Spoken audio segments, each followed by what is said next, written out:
Hello friend, मैं हनी गुप्ता आपका स्वागत करता हूँ एसटीपी क्लासेस में। और आज हम पढ़ने वाले हैं एक नया सब्जेक्ट राजनीति विज्ञान पॉलिटिकल साइंस क्लास 12th की। आज हम डिस्कशन करेंगे इस चैप्टर के बारे में। इस चैप्टर का नाम है शीत युद्ध का दौर। तो सबसे पहले तो मैं आपको बता दूं शीत युद्ध है क्या। सबसे पहले क्वेश्चन ये आता है कि शीत युद्ध है क्या। तो शीत युद्ध हम बोल सकते हैं कि बिना हथियारों से लड़ा गया युद्ध। आप बोले बिना हथियारों से लड़ा गया युद्ध किस तरह का युद्ध है?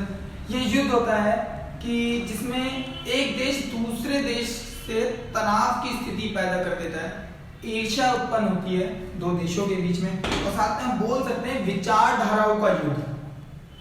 साथ में हम क्या बोल सकते हैं? विचारधाराओं का युद्ध। तो आइए समझते हैं इस कॉन्सेप्ट को बोल। तो सबसे पहले हमें जो है थोड़ा सा हमें शीत युद्ध से पहले को समझना होगा कि शीत युद्ध से पहले के समय में ऐसी क्या स्थिति थी जो कि शीत युद्ध में युद्ध बदल गए। तो सबसे पहले हम जानेंगे दूसरा विश्व युद्ध। तो मैं आपको बता देता हूँ थोड़ी अपनी नॉलेज के लिए कि पहला विश्व युद्ध जो हुआ था वो हुआ था 1914 से 1918 तक। ये था आपका फर्स्ट वर्ल्ड वॉर। तो दूसरा विश्व युद्ध हुआ था हमारा 1939 और 1945 तक, और इसके अंदर दो गुट सम्मिलित थे, जिसके अंदर था पहला मित्र राष्ट्र और दूसरा था ध्रुवीय राष्ट्र। मित्र राष्ट्र था सोवियत संघ, फ्रांस, ब्रिटेन, यूएसए, और ध्रुवीय राष्ट्र में जर्मनी, जापान और इटली।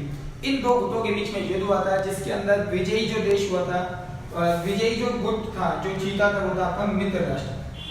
अब मित्र राष्ट्र जीत तो गया था, मगर फिर भी मित्र राष्ट्र के देशों के ही बीच में, मतलब मैं बात कर रहा हूँ यूएसए और सोवियत संघ के बीच में शीत युद्ध हुआ कैसे।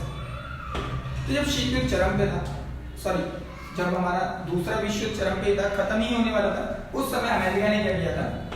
उस समय अमेरिका ने जापान के दो शहर जिसका एक था आपका हिरोशिमा और नागासाकी, इन दो शहरों का जो है परमाणु बम गिराए थे। क्या गिराए थे? परमाणु बम। पेपर के अंदर आता आपका इन परमाणु, ये दो परमाणु जो बम गिराए थे, इन दो परमाणु बमों के नाम थे। तो मैं आपको बता दूं, एक का नाम था लिटिल बॉय और फैट मैन। ये दो परमाणु बमों के नाम है।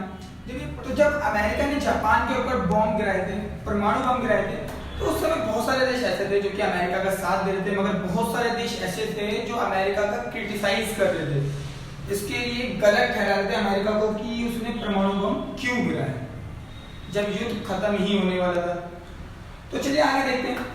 अमेरिका ने अपनी पावर को शो कर दिया था अंतिम आकर, वहीं पर ही यूएसए, मतलब साथ में जो और देश थे वो सब देश अपनी पावर को शो नहीं कर पाए थे कुछ हद तक, मगर अमेरिका ने अंत में जब परमाणु बम गिराया तो इससे उसने अपनी पावर को शो किया। और यही चीज जो है सोवियत संघ भी करना चाहता था, यही चीज सोवियत संघ भी करना चाहता था, जबकि मित्र राष्ट्र थे, मगर अंत में युद्ध जीतने के बाद दोनों के बीच में विचारधारा की लड़ाई उत्पन्न हुई। दोनों में क्या हो गई? विचारधारा की लड़ाई। जो सोवियत संघ था वो साम्यवादी देश था, उसकी विचारधारा कैसे थी? साम्यवादी विचारधारा थी। वहीं पर अगर हम अमेरिका की बात करें, यूएसए की बात करें, तो इसकी जो विचारधारा थी वो थी पूंजीवादी विचारधारा। अब ये दोनों की विचारधारा इतनी ज्यादा, इन दोनों की विचारधाराओं में इतना ज्यादा गैप आ गया कि दोनों ही एक दूसरे के दुश्मन बन बैठे। अब ये दुश्मनी ही क्या हो गई थी? शीत युद्ध का रूप ले चुकी थी।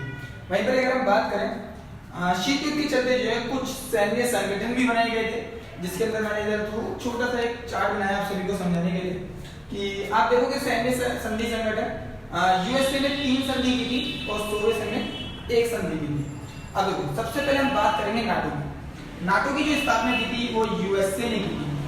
तो मैं आपको बता देता हूँ संगठन, इन दोनों देशों में होड़ थी कि कौन सबसे ज्यादा विश्व के ज्यादा देशों को अपने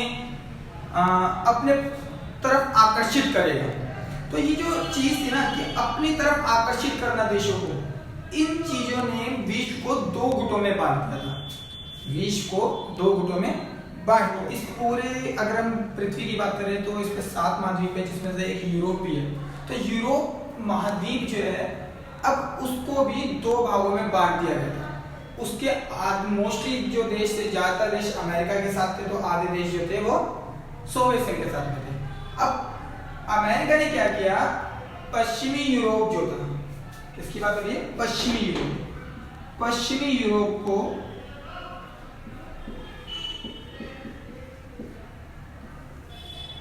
जब उसने अपने साथ कर लिया था तो पश्चिमी यूरोप ने एक सैन्य संगठन बनाया, नाटो। अभी जो नाटो के बारे में आपको बता दूं, नाटो जो है इसकी फुल फॉर्म उत्तर अटलांटिक सैन्य संधि संगठन, उत्तर अटलांटिक सैन्य संधि संगठन। अगर हम बात करें, इस नाटो के अंदर 12 देश थे शामिल, और ये 12 देशों का संगठन था, और इसकी स्थापना हुई थी 1949 में, और इसको पश्चिमी गठबंधन भी बोला जाता है, इसको पश्चिमी गठबंधन भी बोला जाता है। और इसका जो उद्देश्य था कि पश्चिमी यूरोप के देशों को पूर्वी यूरोप के देशों से बचाना, पश्चिमी यूरोप के देशों को पूर्वी यूरोप के देशों से बचाना, यह था नाटो का उद्देश्य। और एक उद्देश्य और था कि कोई भी देश नाटो के सदस्य देश पर हमला करता है, अगर कोई भी देश नाटो के सदस्य देशों पर हमला करता है तो 12 देश अपने ऊपर हमला मानेंगे, 12 मिलकर जो है फिर उस देश पर हमला करेंगे। तो ये था नाटो के बारे में, जो कि 1949 में अमेरिका द्वारा स्थापित किया गया था।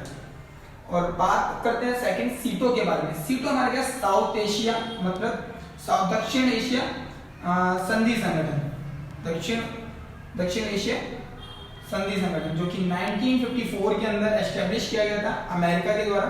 और जो तीसरा जो संगठन बनाया गया था, सेंटो केंद्रीय संधि संगठन, जो कि 1955 में बनाया गया था, ये भी अमेरिका के द्वारा ही बनाया गया था।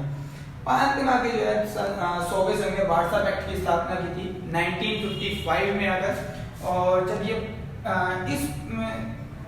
ये बिल्कुल इसके विपरीत है, अगर हम देखें ये बिल्कुल इसका उल्टा है कि ये पूर्वी यूरोप के देशों के लिए बनाया गया था, और इसको पूर्वी गठबंधन भी बोला जाता है, जैसे कि इसको पश्चिमी गठबंधन बोला, इसको पूर्वी गठबंधन भी बोला जाता है। और इसका उद्देश्य क्या था, कि पूर्वी यूरोप में पश्चिमी यूरोप का विस्तार ना होना, मतलब पश्चिमी यूरोप को रोकना पूर्वी यूरोप। जैसे कि मैंने आपको बताया कि शीत युद्ध जो है विचारधाराओं का युद्ध था, तो इसमें एक साथ बहुत सारे देशों ने जो है अपने आप को अलग अलग गुटों में शामिल करना शुरू कर दिया। जिस देश को साम्यवादी विचारधारा पसंद थी वो साम्यवादी गुट की तरफ आकर्षित हो गया, जिस देश को पूंजीवादी विचारधारा पसंद थी वो पूंजीवादी गुट की तरफ शामिल हो गया। अब अमेरिका और सोवियत संघ ने इन छोटे छोटे देशों को अपने साथ रखना क्यों चाहते थे, ऐसा क्या कारण था जो ये इन छोटे छोटे देशों को अपने साथ शामिल कर रहे थे? तो इसके 4 कारण थे, जिसमें एक प्राकृतिक संसाधन, अगर वो जिस भी देश को अपने साथ शामिल करते थे उस देश के प्राकृतिक संसाधनों का वो इस्तेमाल करते थे। दूसरा, सैन्य ठिकाने स्थापित करते थे ताकि वो पड़ोसी मुल्कों की